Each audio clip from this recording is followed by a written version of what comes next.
আসসালামু আলাইকুম রহমতুল্লাহ। দূরে কাছে যে যেখান থেকে আমার এই ক্লাসটি দেখতেছেন সবার প্রতি রইল আন্তরিক শুভেচ্ছা অভিনন্দন। তো আমরা আজকে 2.1-এর কিছু অঙ্ক নিয়ে আলোচনা করব। পূর্ব কিছু ক্লাস আমরা করেছিলাম। তো আজকে আমরা শুরু করছি এই অনুশীলনীর ভিতরে সবচেয়ে একটা গুরুত্বপূর্ণ অঙ্ক, সেটা হচ্ছে 13 নম্বর অঙ্ক। আমাদের 13 নম্বর অঙ্কটাতে ছিল কি, দেখো অঙ্কটাতে ছিল কোনো আসল 3 বছরের মুনাফা আসলে 1578 টাকা। মানে 3 বছরের মুনাফা আসল হচ্ছে 1578 টাকা। তাহলে তার মানে হচ্ছে এই যে 1578-এর ভিতরে আসল এবং 3 বছরের মুনাফা বিদ্যমান। আরেকটা স্টেপ ছিল 5 বছরের মুনাফা আসলে 1830 টাকা। 5 বছরের মুনাফা আসলে কত? 1830 টাকা। তার মানে যে 5 বছরের মুনাফা আসল কোনটা পাইছি? 1830 না, এটার ভিতরে আসল এবং 5 বছরের কি আছে? মুনাফা আছে। এই হলো উদ্দীপক। এখন এখান থেকে বের করতে বলছে আমাদের আসল এবং মুনাফার হার নির্ণয় করতে বলছে। আসল এবং কে? মুনাফার হার।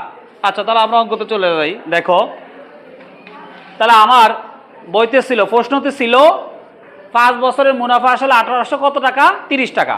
এই জন্য আমি লিখলাম আসল প্লাস 5 বছরের মুনাফা 1830 টাকা। আবার বইতে ছিল 3 বছরের মুনাফা আসলে 1578 টাকা। 3 বছরের মুনাফা আসলে কত? 1578 টাকা। এই জন্য আমরা লিখছি আসল প্লাস 3 বছরের মুনাফা 1578 টাকা।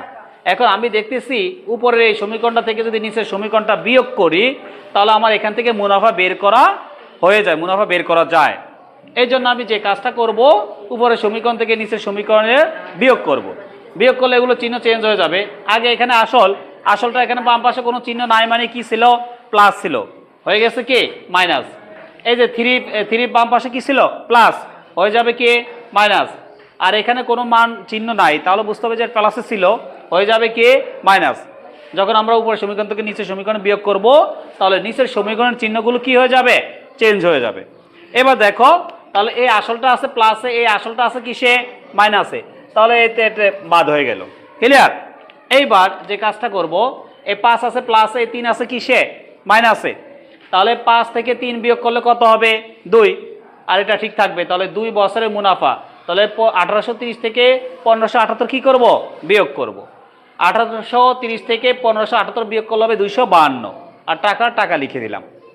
এইবার সুতরাং তাহলে 1 বছরের মুনাফা 2 বছরের চেয়ে আরো কম না? 1 বছরের মুনাফা কম বিদায় যে কাজটা করতে হবে, তাহলে এই 2টা ভাগ হয়ে যাবে, নিচে থাকবে। আর 252 কোথায় হবে? উপরে। এখন আমার এখানে 3 বছরও বের করতে পারো, ইচ্ছা করলে 5 বছরটাও মুনাফা বের করতে পারো। তো আমরা সবচেয়ে ছোটটা বের করলাম, যেহেতু ছোটটা হচ্ছে 3 বছর, এই জন্য আমরা 3 বছরের মুনাফা বের করব। তাহলে 3 বছরের মুনাফা 1 বছরের তুলনায় আরও কে বেশি বিদায়, সেটা হবে কি গুণ। তাহলে আগে যে মানগুলো ছিল 252/2, 252/2 দিলাম। যেহেতু 3 বছর 1 বছরের তুলনায় আরও বেশি, তাহলে এটা দিতে হবে কি গুণ চিহ্ন। তাহলে এবার এখানে আমরা কি দিলাম? 3 দিলাম। এবার তাহলে 252 সাথে যদি 3 গুণ করি, গুণ করার পর 2 দ্বারা আমরা ভাগ করি, তাহলে আমাদের 300 করতে হয়ে যাবে 378। এটা তাহলে আমরা কয় বছরের মুনাফা পাইলাম? 3 বছরের। 3 বছরের মুনাফা পাইছি কত? 378 টাকা। আর 3 বছরের আসল আর মুনাফা মিলে হয়েছে কত? 1578 টাকা। 3 বছরের আসল এবং মুনাফা মিলিয়ে কত হয়েছে? 1578 টাকা। আর আমরা মুনাফা পাইলাম 3 বছরে কত? 378। তো আমরা জানি মুনাফা আসল থেকে যদি আসল বাদ দিয়ে দেই, মুনাফা আসল থেকে যদি আমি মুনাফাটা বাদ দিয়ে দেই, তাহলে আসল পাওয়া যাবে। এই জন্য আমরা লিখবো আসল। লিখে যেহেতু আমরা 3 বছরটা বের করছি, 3 বছরের মুনাফা আসল ছিল কত? 1578। তাহলে 1578 থেকে বিয়োগ করব এই মুনাফাটা 378, তাহলেই তো আমরা আসল পেয়ে যাব। মুনাফা আসল থেকে মুনাফা বিয়োগ করলে আসল পাওয়া যায়। তাহলে আসল ইকুয়াল হচ্ছে মুনাফা আসল মাইনাস মুনাফার মান। তাহলে এটা থেকে এটা বিয়োগ করার পর কত হলো? 1200 টাকা। তাহলে আমার প্রথমে বলছে আসল, তারপর বলছে মুনাফার হার নির্ণয় করার জন্য। তো আমরা অলরেডি তাহলে আসল আমরা বের করে নিলাম।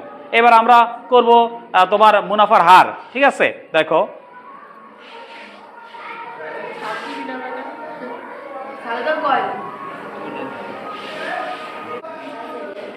আচ্ছা, তাহলে আমরা আসল বের করলাম। এবার বের করতে দ্বিতীয় পার্টে বের করতে বলছে মুনাফার হার। তাহলে আমাদের একটা সূত্র আছে, আমরা জানি আই ইকুয়াল কি P R N. I equal কি? তাহলে এখানে কয়টা চলক? 1 2 3 4। তো এখানে আমাদের মান বের করতে বলছে মুনাফার হার। মুনাফার হারকে কি দিয়ে প্রকাশ করা হয়? আর দ্বারা। তাহলে আর এর মান আমার কি করতে হবে? বের করতে হবে। তো এই আর এর মান বের করতে হলে আমার বাকি তিনটা চলকের মানও তো আগে জানা লাগবে নাকি? তিনটা চলকের মানও আগে বের করে নিতে হবে। তাহলে আমরা যে কাজটা করছি দেখো, এখানে আমরা আগের পার্টে পাইছিলাম আসল পাইছিলাম কত টাকা? 1200 টাকা। আসল কত পাইছিলাম? 1200। তাহলে এখানে আসলকে পি দিয়ে প্রকাশ করা হয়। পি ইকুয়াল হচ্ছে 1200 টাকা।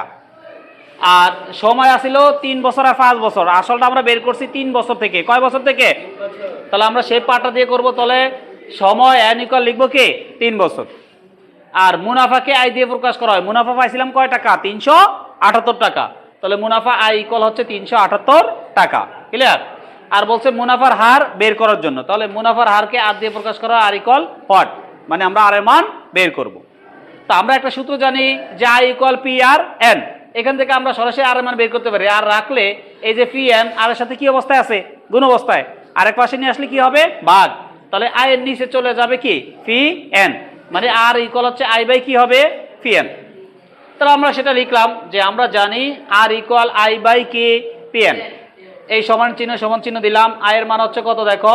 300। দেখো তোমার আয়ের মান হচ্ছে কত? 378। এই 378 তুললাম। পি এর মান কত? 1200। পি এর সাথে এন কি অবস্থায় আছে? গুণ অবস্থায়। এবার গুণ চিহ্ন দিয়ে এন এর মান কত পাইলাম? 3। এই 3 দিয়ে দিলাম। এবার আমার যে কাজটা মনে রাখতে হবে, এখানে অনেকে গরমিল করে ফেলায়। আমার এখানে যে কাজটা করতে হবে সেটা হচ্ছে, আমরা যখন আর এর মান বের করব, আরটা হচ্ছে কি মুনাফার হার, তাহলে আমার পার্সেন্টেজ তৈরি করা লাগবে। পার্সেন্ট তৈরি করা লাগবে। পার্সেন্ট তৈরি করতে হলে আমরা জানি যে 1/100। এই যে 1/100 থাকলে এটার পরিবর্তে পার্সেন্ট দেওয়া যায়। তাহলে আমার কি তৈরি করতে হবে? 1/, কি তৈরি করতে হবে?